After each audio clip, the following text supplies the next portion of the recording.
Now, let's talk about a disease that changed the world. A pandemic before we knew what pandemics could do.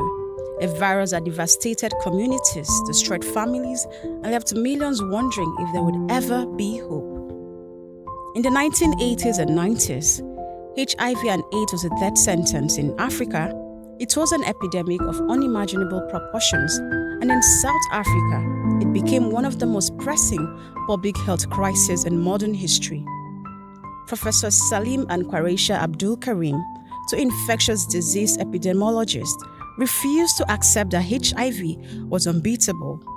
Together, they co-founded and now direct the Center for AIDS Program of Research in South Africa, CAPRISA. And over the past 2 decades, their work has fundamentally changed how we prevent, treat, and control HIV. We established CAPRISA back in 2001 to address why are young women getting infected and how do we change that and how do we stop patients with TB and HIV from dying. We have miles to go and realize the UN 2030 goals of 0 new infections, 0 deaths, and 0 stigma and discrimination. We did one of the first ever community-based surveys of HIV in Africa. When we look at the numbers and we look at who's getting infected, it was happening more in areas and populations that have limited access. Salim Abdool Karim is globally recognized for his research contributions in HIV prevention and treatment.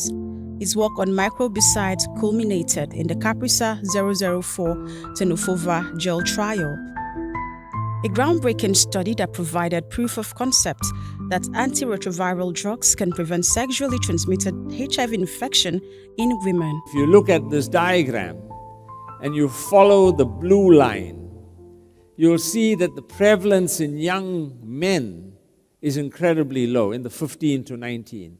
But look at the girls. In teenage girls, we were already seeing an incredibly high incidence of HIV. We knew we had to take that up. Think about that. A tool that gives women the power to protect themselves, a tool that shifts the paradigm of HIV prevention, a tool that saves lives. He contributed to patents used in several HIV vaccine candidates. Clinical research on TB/HIV treatment shaped international guidelines on how to manage co-infected patients.